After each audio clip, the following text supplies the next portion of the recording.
Assalamualaikum warahmatullahi wabarakatuh. Waalaikumsalam. Baik, anak-anak semua, kabarnya pada pagi hari ini.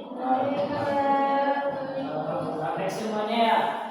Jadi hari ini kita akan mempelajari tentang Al-Quran sebagai sumber wahyu. Yang pertama, adakah dari anak-anak Bapak yang tahu apa itu pengajian Al-Quran? Ya, coba stop. Al-Quran adalah wahyu yang diturunkan Allah kepada Nabi Muhammad melalui penjara malaikat Jibril untuk petunjuk bagi umat manusia. Ya, terus. Dari atas kita stop. Jadi, adalah semua Al-Quran berasal dari bahasa Arab, yaitu Quran, yang artinya bacaan. Mana?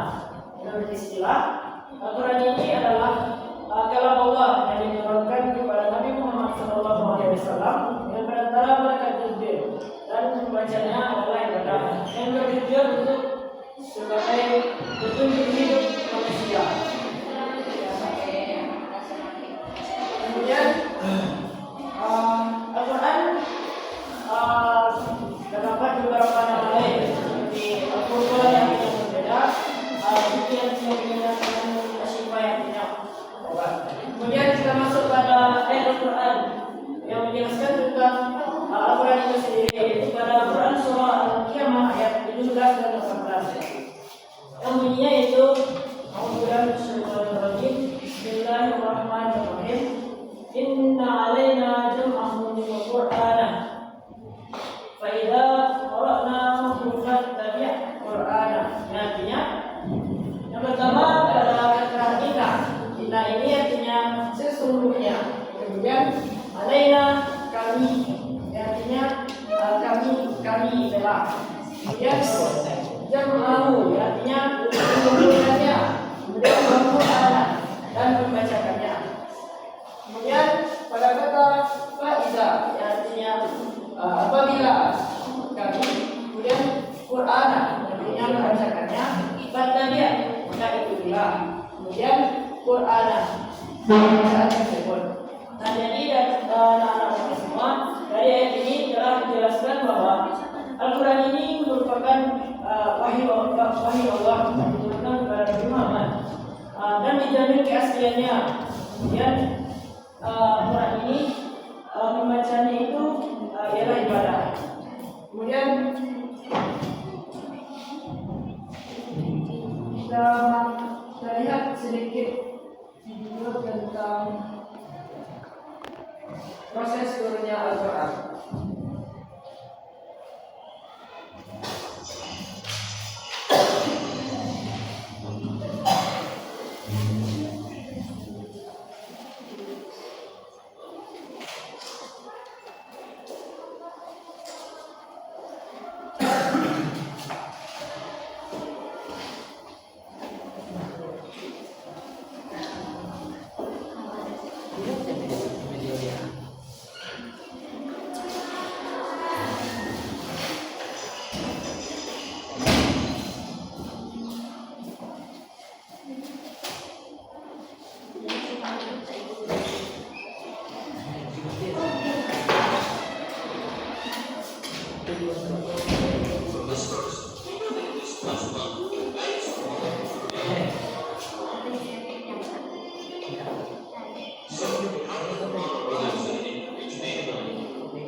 Existed at that time.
Nah, jadi kita semua dari video yang telah kita tadi kita dapat menyimpulkan bahwa proses turunnya Al-Quran ini berlangsung secara berunsur dari pertama kali kata Al-Quran ini berada di Lauhul Mahfuz, kemudian disampaikan kepada Nabi Muhammad yang pada kala itu tidak bisa membaca Al-Quran tersebut. Kemudian Allah sendiri menjamin bahwa Muhammad itu bisa membaca dan menghafalkannya, dan menjamin Nabi Muhammad tersebut bisa menyampaikan kepada umatnya kira-kira. Itulah yang membuat kita semua membuat Al-Quran ini sebagai petunjuk bagi umat manusia di dunia. Kemudian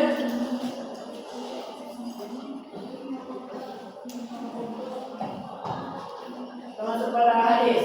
Nah, hadis ini adalah salah satu sumber ajaran Islam yang mengatakan pada setelah dari Al-Quran itu yang artinya hadis ini berasal dari bahasa Arab, yaitu bahasa yang disebut hadisan, artinya itu kabar atau berita. Kemudian hadis ini secara istilah yaitu segala sesuatu maupun perkataan, perbuatan ataupun ketetapan ataupun sikap Nabi Muhammad yang dijadikan sebagai sunnah hukum Islam yang kedua bagi umat Islam. Kemudian dalil hadis yang menjelaskan tentang hadis itu dari hadis riwayat Imam At-Tirmidzi yang bunyinya itu man ahabba sunnati faqad ahabbani wa man ahabbani kana ma'i fil jannah. Artinya man, artinya barang siapa, kemudian ahab dan ahya, dan ahya artinya dan sunnati artinya sunnahku, yaitu sunnah Nabi Muhammad. Kemudian faqad maka kemudian ahabbani, dia mencintaiku. Kemudian wa man ahabbani, dan barang siapa ahabbani mencintaiku, karena maka ma'i fil jannah, ma'i artinya bersamaku, fil jannah di surga. Jadi anda semua di sini dapat kita simpulkan bahwa barang siapa yang menghidupkan sunnah Nabi, kemudian mencintai Nabi, maka orang tersebut akan bersama Nabi di surga kelak. Nah, inilah menjadi landasan kita bahwa sunnah Nabi atau hadis ini menjadi sumber ajaran Islam yang kedua. Mungkin hanya yang dapat Bapak sampaikan. Kemudian kita akan menonton salah satu video tentang hadis ini.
Dari video tersebut menjelaskan bahwa segala perbuatan kita pada kehidupan sehari-hari ini harus berdasarkan dua sumber itu, yaitu Al-Quran dan hadis. Kalau tidak, kita harus hati-hati.